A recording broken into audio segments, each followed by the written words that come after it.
All right, guys. So, as I was saying, yesterday I kind of glossed over this idea over the course of a very long video. And I was saying that, it's astounding to me how, former Soviet citizens, people who actually spent, I'm also a former Soviet citizen, but I was taken out of that country when I was 7 years old or 6 years old. And I know of people who spent the first 30 or 35 years or 40 years of their lives, even if they weren't officially like what my parents were, dissidents or refuseniks. These people saw and understood what the Soviet government did. They understood the methods, they understood the propaganda, they understood when someone is just basically lying to your face.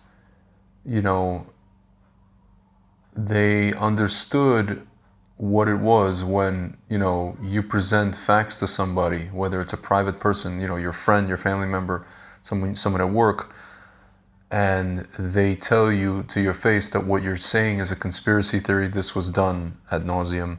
They know what that is. They can supposedly should be able to smell it from a mile away, to see it from a mile away. But my friends, it's astounding to me how, there are people like myself who actually have gotten to a point, that have been out of the Soviet Union for so long that they just forgot what's possible, right? They've fallen into the same trap that most people who have grown up in the Western world and what we call the free world have fallen into. And, these are people, again, you can't blame them, but these are people who have gotten used to the idea that, more often than not,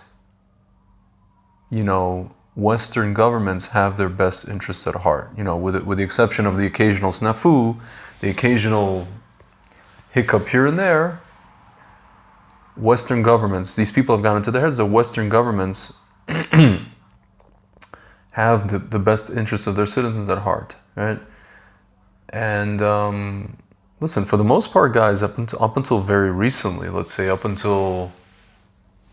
10 years ago, that was probably true, my friends. That was probably true. And you can argue, even the people before that, people before let's say 2010 or 2008 also had certain agendas, whatever it is. But guys, even so, you never had such a mass distrust of government and mass distrust of media as you have today. But with that said, there's still a lot of people, at least 50% of the people, right, who walk around and pretend or tell themselves as if governments have the best interests at heart, and on top of that, what they conclude is that there's no possible way that there could be anything that's orchestrated that would be, let's say on such a grand scale as to hurt millions, let's say tens of millions, has v'shalom, hundreds of millions, or even has v'shalom, God forbid, billions of people, right? And not only even accidentally, but probably deliberately. My friends, they cannot. I'm noticing, through these conversations, a lot of even good people who kind of, you explain something to them, you show them certain, things, and to where it's not, it's one of those things where you show them, let's say 4 or 5 things, right, in conjunction with each other, and which require them to, this is why you play connect the dots as a kid, require them to play connect the dots, require them to think outside the box, require them to think in the abstract, require them to put their thinking caps on, require them to ask the question why would X, Y, and Z do this? What is the motive for this, right? And a lot of people, even today, a friend of mine told me, so listen, man, so what you're telling me is ta-ta-ta-ta-ta. And he goes, he didn't outright deny what I'm saying, but he said, Tzvi, that's a really big claim you're making. And I said, listen to me, brother. I was like, I told him straight up, I was like, listen, man, I'm not here to, debate you to see who wins. I'm not here to score points. I'm not here to, I'm telling you what I'm telling you because I care about you, right? And I'm a former Soviet citizen. I listen to the stories of my parents and other dissidents, right? I, see what's going on today, and I extrapolate from what they were telling me, and I apply it to today. I somehow figured out a way how to do that, right? Without actually experiencing what my parents experienced as an adult. But if my mother's telling me the same thing, she's corroborating what I'm saying, she's definitely not crazy. At least not when it comes to this, right? Same thing with my father, same thing with other people, right? And interestingly enough, if you take away the issue of vaccine, of this supposed cure, all the other issues, there are a bunch of people who are my, parents, friends, and acquaintances who have been saying the same things about what's going on with the media, about what's going on with the, all the attacks on all the censorship, all the attacks that were done on Trump, whatever it is. And they say that this is all like Soviet textbook stuff, right? We see what's going on with the woke movement, with the BLM, with all this, on and on. I think you guys know. I don't have to tell you, right? So they saw what was going on, and they were fully admitting, yes, that this is basically a mirror image of what we saw, or a carbon copy, let's say, not mirror image, but carbon copy of what we saw in the Soviet Union. It's happening again. Right? And then COVID hit, my friends, and the same things continue. The same tactics are being employed by the media, by these medical organizations, whether it's international or, I'm sorry, oh my God, or domestic, or American ones, and politicians. The same things that were being done with other things, other spheres, right, of political life, are being done with medicine, are being done with this issue. And for some reason, again, my friends, it's one thing for people who never saw this in their face, who never saw this nonsense, this garbage in their face for the first 30 years, 35 years of their lives, to not be able to see it, right? I can tell them that blue is blue and all they see is red, or all they see is purple. It's not their fault. They don't know what to look for. They don't know. Some people can understand it, and take our word for it and believe it, and they understand, at least 50% of the people, right? But then there's other people who just, they don't get it. And then they go into whole, you're just talking about conspiracy theories, you're saying conspiracy theories. Meanwhile, my friends, the last 2 or 3 years, all we've seen is just one conspiracy after the other, conspiracy theory be uncovered as unequivocal fact, right? But what's astounding to me, my friends, is how, people of my parents' background and my parents' demographic, in terms of where they came from, who also saw the same things up until COVID hit. And then once COVID hit, these people were have been so whipped up into a frenzy of fear. And I get it. They're older. They're in their 60s. Some of them are in their 70s, maybe even 80s. They don't want to die. I get it. But they don't seem to apply the same litmus tests and the same, they don't seem to be seeing the same things being orchestrated in this particular case as they are in all the stuff that they've been seeing for the past, 10 or 15 years. I don't understand where this disconnect happens, my friends. The only thing I can attribute it to is maybe it's just fear, It's basically just fear. And my friends, a lot of my friends say it's connected to the Torah. If you look at how many people, how many Jews left Mitzrayim, how many Jews left Egypt, it was 20%. Unfortunately, it was 20%. The rest of the 80%, 4 out of every 5, they say, in the Midrash, died in the darkness. And my friends, I would bet that a lot of those people that died in darkness actually did, in the back of their minds, they knew that Moshe Rabbeinu was saying good. They knew that Moshe Rabbeinu was right. He was saying, I'm coming to redeem you, I'm coming to save you, I'm coming to help you. There is a conspiracy theory against you by Paro. We have to get out of here. We're going to get out of here, right? and they just like they couldn't because of their fear. They had mortal fear. Their mortal fear in that case is, what are we going to do if we don't have this, whatever this thing we call, I mean, you call it slavery, he called it slavery, but they were so used to it, right?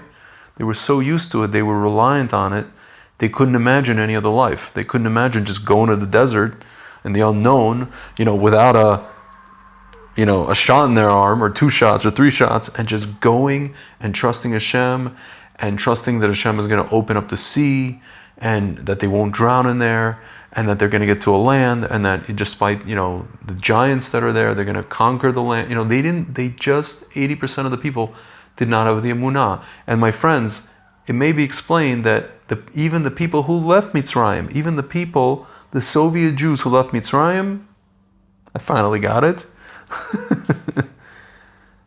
when they got to the Jordan River, when they got to Eretz Israel, 80%, or I'm sorry, 10 of those spies, 10 of those tribes came back with a bad report, 10 out of the 12.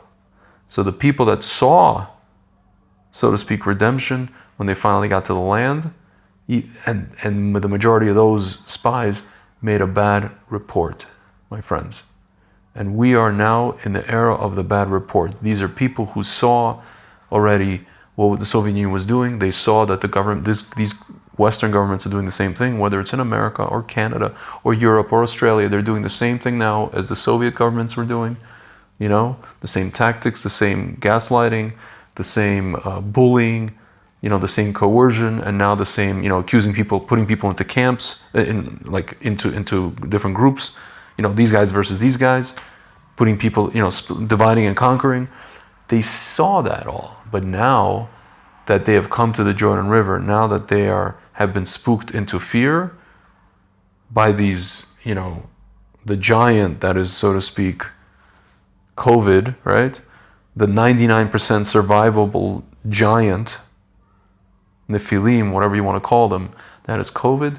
They cannot see the forest to the trees, and most of them are coming back with a bad report. What are we going to do? They're falling on their faces.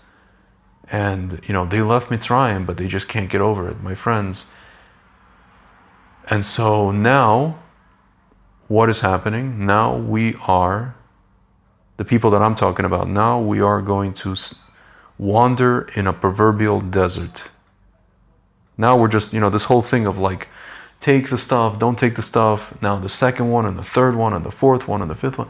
My friends, until we grow balls, and until, unfortunately, the mentality, I'm not saying people have to die out, but until the mentality dies out after a certain amount of time, we're not going to be able to enter the proverbial, I'm not talking about Eretz Israel, I'm talking about the proverbial promised land.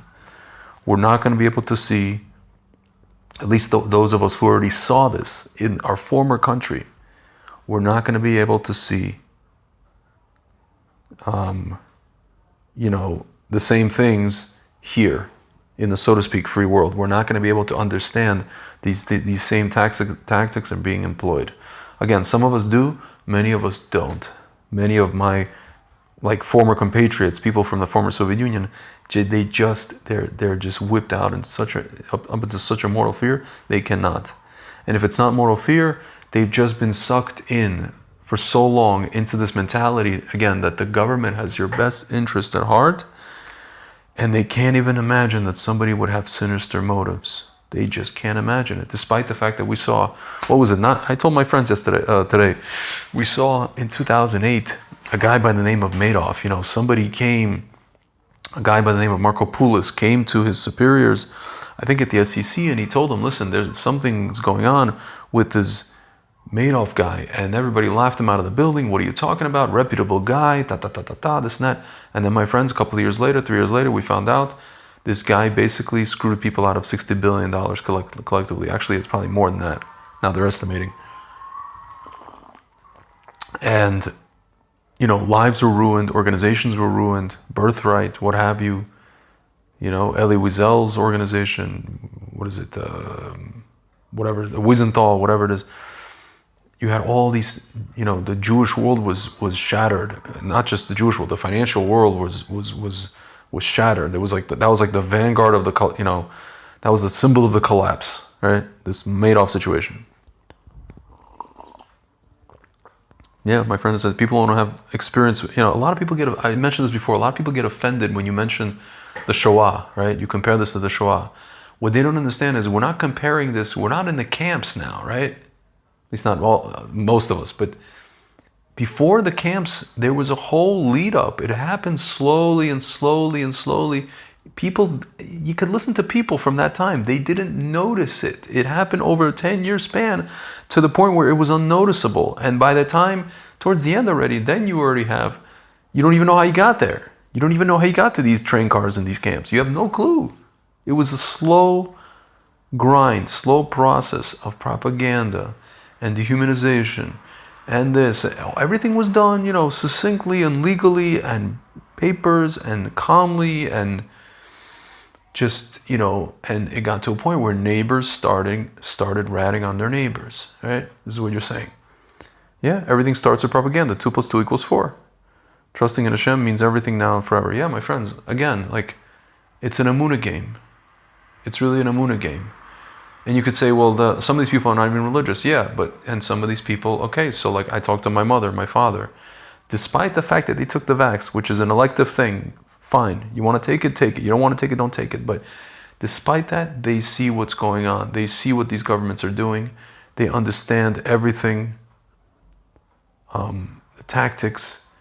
And unfortunately, my friends, at least 50% of Americans, let's say 50% of people who live in the Western world, they can't see it. They just don't see it because they don't know what to look for. And if or they're actually participating in it and they actually like it. They like the authoritarianism. They think it's right. They think it's good. I always say you would make a great Komsomol member. Fantastic. Very obedient, very compliant, very,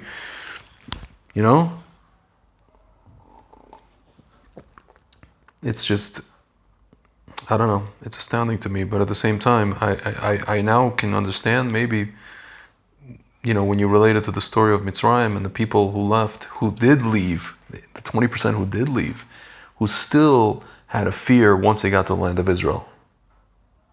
They still were like, oh, Hashem brought us, they even said, what did they say? Hashem brought us, they said it in the desert. He brought us out of Mitzrayim. They were telling Moshe Rabbeinu, "You took us out just for us to die." It was like one of the first instances, actually, of I guess sarcasm or mass sarcasm in the Torah. Oh, you took us out of there just to die, and then when they got the land of Israel, oh, that's great. Now we're going to have a war with these giants, and we're going to get killed. My friends, but it's amazing. It's really amazing. And you talk to people, and it's just you want to just snap out of it. Hello, McFly, hello. A friend of mine talk about the Matrix, I know there's this term going around the internet, the red pill, the blue pill, all this kind of stuff, my friends, but it's kind of true, people live in their own matrices. They live in their own realms. They live in the matrix that's created for them by the mainstream media, by the narrative, by fear, by pharma companies, by politicians. They live in that realm, and they just cannot imagine anything past it. They can't imagine, you can make a very serious claim that, the adverse effects from the thing that people are taking is probably 100 times more than what you think. It's 100 times worse. There's 100 times more adverse events. Let's put it this way. I'm not going to say the D word, but adverse events. And they can't even fathom it. They can't even imagine the scope of something like that happening, because that to even imagine it is to basically have a nervous breakdown. They don't want to even think about it. They're compartmentalizing there in the head. My friend asked me today, he's like, Tzvi, if what you're saying is true, then billions of people are screwed. And I told him, listen, man, I hope, I pray that, if these people are conducting a study, Israel is the study, for example, right? But really the whole world's a study. In a study, you have to give some of the people the actual thing, some of the people placebo, and some of the people who are not going to take it, they're the control group, right? So I hope and pray that a lot of people got placebo, especially here in Israel, right? Because he couldn't, he was trying to wrap his head around what I was saying, and he considered it, whatever it is, but it's very difficult for a lot of people to wrap their heads around and to even fathom that they're living in a time where something like what they think is never again, what they keep yapping about never again, can be once again. They have no concept of something like that ever happening. It's been 80 years. A lot of these people are dying out already, the ones who are testifying about this who survived this thing. And people are so far removed, and they don't understand what leads to these things. They don't understand the processes, the 10-year, 15-year processes, what can lead to these things. They don't understand. Whether they lived in Soviet Union or they didn't. They just don't understand. And that's the scariest thing. But I get it. I get the psychology of it, because nobody wants to think about that. Nobody wants to think about the impending horror of such a big number. They don't want to take the number that's been reported, 13,000, and add, maybe a zero to it. That's already scary enough, right? What happens if you add 2 zeros to that number? Well, apart from showing that it's horrible, you've basically proven that the supposed solution is about as worse as the problem itself. So if you're doing something and the solution is as bad or worse than the problem, then there's no point, right? It defeats the purpose. It defeats the purpose. Yeah, Pfizer. What kind of Jew is he? Guys, you know what the irony is? The irony is like two things. The irony. I'll tell you what the two ironies. One is just an irony, not a funny one, and the other one's kind of funny. The first irony is that his parents, Albert Bourla, the CEO of Pfizer, his parents survived the Holocaust. They were Greek Jews. They survived, Thessaloniki, right? The second irony is that, all these people were talking about how Joe Rogan took ivermectin. They're talking about horse pills, right? Guess what is the profession? Who is this Bourla guy by profession? He is and you can look this up on Wikipedia, he is a veterinarian by profession. So he has essentially turned people, his subjects, human beings, into animals. And he's treating us like animals, like cattle, like horses, like cattle, okay? So if he's upset, or anybody else is upset that we're taking horse pills, you already turned us into animals. So, okay, you know what? So let's just take the horse pills. You know what I'm saying? It's my friends, Hashem is not short of irony. He doesn't lack in irony, let's put it this way. This is all from Hashem, rest assured. But yeah, guys, it's an amazing thing, and people cannot fathom the scope. They cannot fathom. They are not able to conceptualize it, because in order to conceptualize it, you need to basically say to yourself, well, something like this is possible, and admit it to yourself, and then deal with the shock. And then after you dealt with the shock, and after you dealt with stop denying it and admitted it, then you have to figure out, okay, what's the next step? Now you compose yourself, and now you have to figure out what's the next step to actually deal with such a issue on just a personal level. Forget about the global level, right? Yeah, my friends, that's basically what I wanted to convey. It's interesting. The people what I find, is that it actually doesn't even matter. If I'm talking about like the Jewish world, for example, it doesn't matter if people are religious or secular. I've met some secular people who see what I'm talking about, who understand. I met religious people who don't understand, who are just living in a matrix, in the matrix, Religiosity is not really an indicator. It's not really a, so to speak, barometer or litmus test for this. It's more an ability to see something. It's more an ability to see something, again, abstract, out of the box, out of the realm of what you've been shown, in the mainstream narrative. Because again, my friends, you look at all throughout history, it's those people who are able to see past the mainstream narrative, and history, I mean, has always, and I mean always, in any situation, any cataclysm, any situation where, you know, there was like you could look at the timeline, that person or this group of people were labeled as conspiracy theories, crazy people, whatever it is, inventing things. Even people in the Shoah who were coming and saying, we have to leave, we have to go. No, conspiracy theory. I'm telling you guys, rinse, repeat, rinse, repeat.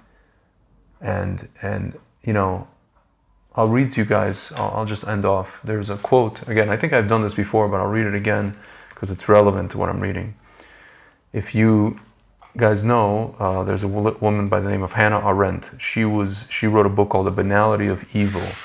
Basically, the book was about Adolf Eichmann, and how, you know, evil sometimes comes in the most banal, boring kind of incarnations, right? It doesn't have to be a guy sitting and kind of sniveling, going, ha ha, I'm going to do something evil. No, it's like a person carrying out orders who's inherently evil, right? Banal, a guy, a paper pusher. So she wrote another book about literally the origins of totalitarianism, and I just wanted to read to you guys a quote from that book. Men have been found to resist the most powerful monarchs and to refuse to bow down before them, but few indeed have been found to resist the crowd, to stand up alone before misguided masses, i.e., I'll say peer pressure. You know, like my mother told me yesterday, my friends don't understand why you won't get this thing. Nobody understands. Nobody gets it.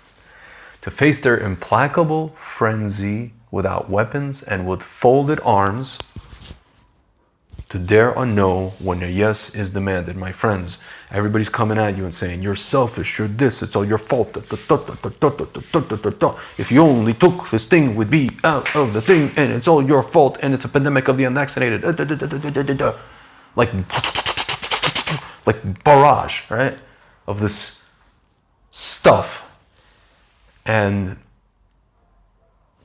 when you see what you see and you understand what's going on, you just got to stand up in the face of these people and just give them a no when a yes is demanded. It's very difficult, but the only way to do it, my friends, is with emunah. It's with emunah. It's to use your not only seichel but intuition, which most people go against. They don't use, or they just don't have it. They haven't built it up. Okay? So, yeah, my friends, somebody here is saying, it all starts with the Jews. The Prime Minister of Israel, Bibi, at the time, was the spearhead of this. The CEO of Pfizer is a Jew, who's son of Holocaust survivors. My friends, it all starts with us. This whole thing started with us. And frankly, my friends, it's going to end with us. What I mean by end with us, Hash v'Shalom, we should all, you know, whatever. Nothing bad should happen to us. What I mean end with us is that the minute, I'm telling you guys, the minute Israel, whether it's going to be Naftali Bennett or whoever, say, okay, they declare, based on our studies, based on our observations, based on whatever, based on everything we've done here in Israel, based on what's going on, the minute we declare that this thing is done, my friends, you're going to see the dominoes falling. And in America, and in Australia, and in Europe, all of this stuff is just going to slowly, slowly fade away. And these people will go into obscurity. All these people that were yelling at us, and all these people that were forcing us and coercing us. The minute, my friends, the minute Israel takes the lead, yes, emunah is personal, but it's also national. The minute Israel takes the lead and says, you know, based on our studies, we concluded that, okay, it's up to us, my friends. It's up to the nation of Israel. It's up to Am Israel. It's up to the people. It's up to us to stand up, because you know, some of us see what's going on. The ones who were born, you know, where I was born, they see it, but they're just afraid for their lives. You know, they're afraid for their lives. You know, even the ones who see it, they took the stuff. And really, it's an emunah game, my friends. It's really an emunah game at this point. That's really what it is. That's really what it is. And I really hope everybody else wakes up. And yeah, it's difficult to admit to yourself that something can be on a grand scale, and entities or people, individuals or groups can, collude to orchestrate something deliberately to hurt people. My friends, it's been done. And just because it hasn't been done in the Western world doesn't mean it can't be done. Doesn't mean that nobody wants to do it. They sure as hell do. We know that. It's the broken record of history. Rinse, repeat, my friends. Germany in the 1800s was about as free as America has always been. Most of Western Europe was, at that time, what America is today. Nobody thought, the people who lived there, nobody thought that anything could happen ever, ever, ever. It was a culture center, it was this, it was that. My friends, get these naive notions out of your heads and just understand these things can change at the drop of a hat, and they have. And it was a drop of a hat. It happened over some time, but now we're seeing it in front of our face, and it for sure applies to this situation, probably more than any other situation. For sure, my friends. For sure. And, what's astounding to me, here in Israel, the same people who see how the media lie and obfuscate about Israel, for some reason, when it comes to this issue, they believe the media. My friends, it's just common sense. Once liars, always liars. About everything. That's basically it, my friends. All right. I hope I didn't scare you guys too much tonight. And, just think about what I said. And at some point you realize, there's really kind of almost no point to argue with people because they don't see what you see. Doesn't matter in what situation. All you can do, my friends, is daven, and daven for people. A wise man once told me, all you can do for someone is daven for their Yetzer Hara to be lifted, right? For the veil to be lifted, and once the veil is lifted, they have what's called the free will to see clearly. And once they see clearly, then they can make a choice, because Hashem never wants to take away Behira, right? Free will from a human being, right? Very rarely. I've met one person that happened to. Rabbi Alona Nava, but apart from him, Hashem never wants to do that. So we should just, on Yom Kippur, my friends, on Yom Kippur and also on Sukkot, we should daven for everyone that we know and love to see the truth and the emes, and to choose the truth, and just act accordingly going forward. And that's basically it. For those of you who are fasting, I'll probably speak to you tomorrow, but if I don't speak to you, have a meaningful fast.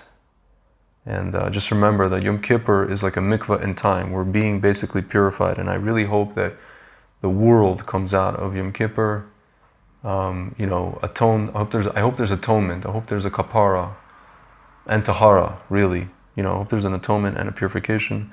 And I hope that we enter Sukkot with simcha, and also not just simcha, but the truth. We start seeing more and more of the truth come out, and B'ezrat Hashem, and we'll win this. All we have to do is have emunah. All right, guys. Talk to you soon.